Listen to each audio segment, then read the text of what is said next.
Today, we're going to talk about 10 ways you can be a 10 out of 10 office that patients will love. And none of this has to do anything with clinical, okay? Clinical isn't something that patients understand. And I know it's very important to be great clinically, to be a good doctor. You want to be a good doctor. But patients don't understand clinical. They understand a lot of other things first. It takes many years for them to realize that they got bad dentistry or that the dentist didn't know what they were doing. But up front, there's some things that you can do to make it so patients love coming to your practice. And anybody can do these. These are super simple. Most of them are completely free and you can implement them right away. Now, before you say, well, Gary, what do you know? You're not a dentist. Listen, that's a fallacy. That's like saying I can't say that food's good because I'm not a chef. I can't say, oh, this food is great or this food is bad because I'm not a chef. I don't know. I don't make food professionally.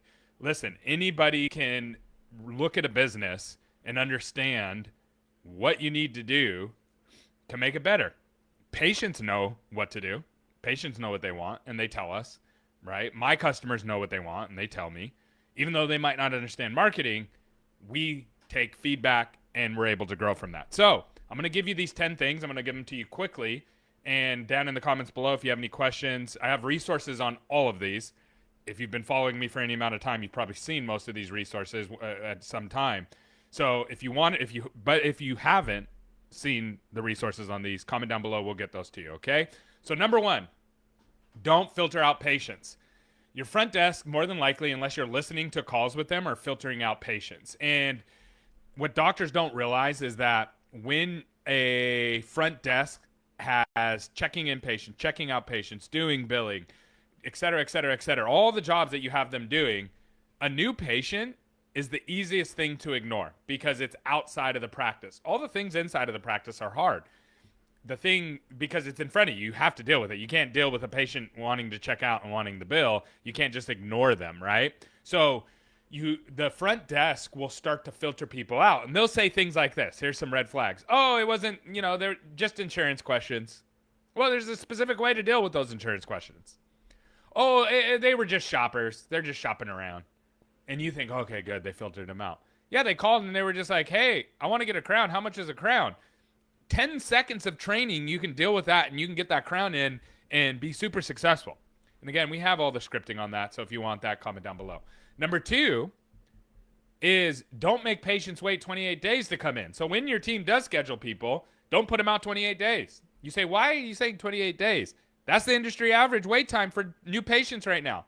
Everybody's complaining, I don't have enough new patients. I wish I had more new patients, but I don't have enough money. Well, go look at the average time that patients are waiting to come into your office. You're putting them a month out. Well, I didn't get marketing ROI in the first month. I wonder why. You're putting your new patients a month out. It's pretty simple stuff. So you need to put them in quicker. 1 day, 2 days, 3 days. That's it. Patients don't want to wait a month. No one wants to wait a month. A month? I can order anything in the world. I could order a refrigerator and get it here in a couple days. No one wants to wait a month. No one's waiting a month for anything. Okay? So don't make patients wait 28 days. That's your job as the leader to make sure that you have block scheduling or ghost scheduling. We have resources on both of those. If you want help with those, comment down below. Okay? Next, use patient financing with every patient. Cherry's the sponsor of our podcast. They're amazing. If you use them, great. If you don't use them, that's fine. Use something, but use it with every single patient. Don't just have it. You should be aiming for 20% of your patients should be using patient financing. That's going to cost me so much money in fees.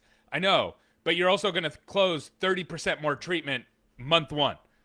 So you're going to make this much more money, and it's going to cost you this much more money to do it. Easy stuff. Plus, your patients will love it because nobody else is doing it. Other dentists aren't doing that. Dentists are scared of patient financing, most of them, so this gives you a huge advantage, okay? Next. Don't make people wait in your lobby. Have them wait in the chair. So if it's time for a patient to have their appointment, if you can, be on time. But if you're not on time, just go put them in the chair. The patient doesn't know you're running late once you put them in the chair. They think, oh, this is just part of the process. So you bring them into the room, sit them down.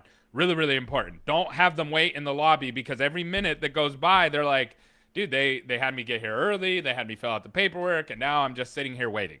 That's bad. Patients don't like that. what's good is, and we all run behind, right? Everybody runs behind on things. Stuff happens in life and business. What you want to do in business is give the illusion that everything's on track the way it's supposed to be going, because they don't really know what your process is. Nobody knows what the process is at a dentist. They don't know. So you say, hey, it's time for your appointment, Mr. Bird. Come on back. Sit down in this chair. We'll be with you in a moment. That's it. And the patient now is like, okay, my appointment has started now. All right, number next. Don't treat insurance, treat the person. In 2026, you do not have the luxury of just doing what's covered by insurance because it's easier to sell.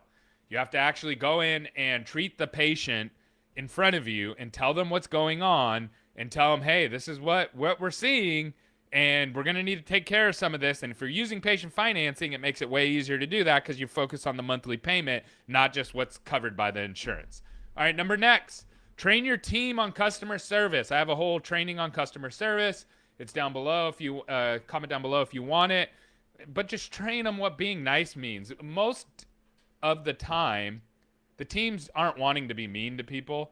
What's happening is they're super busy, they're spread thin, so they start getting short with people.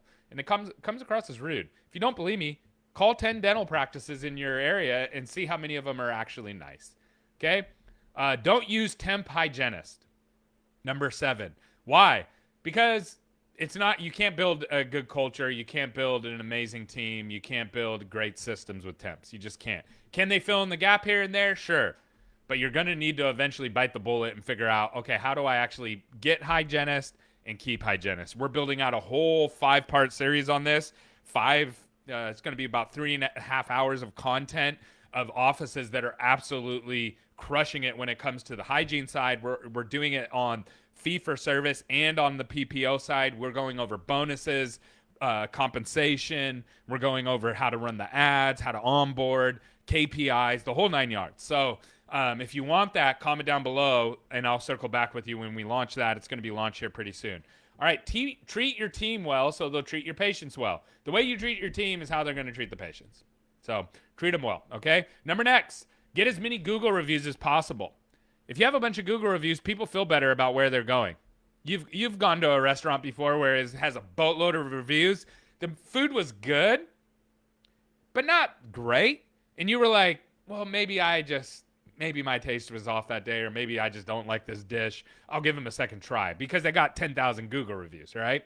And so if you have Google reviews, it actually sets patients up to be more forgiving if things don't go exactly right, because they're like, hey, maybe I just had a bad experience. And lastly, make sure you make your patients feel good. Now, there's 2 different ways you can make them feel good. Number 1 is how you communicate, the words that you use and how you use them. And also, just remember, like, patients remember pain. That's it. So this is where this one is actually clinical, right?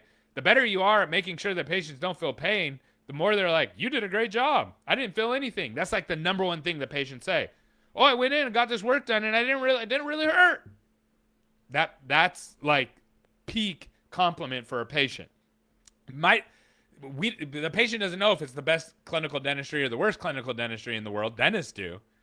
But they know how you made them feel, both physically and emotionally. All right. You guys have a great one.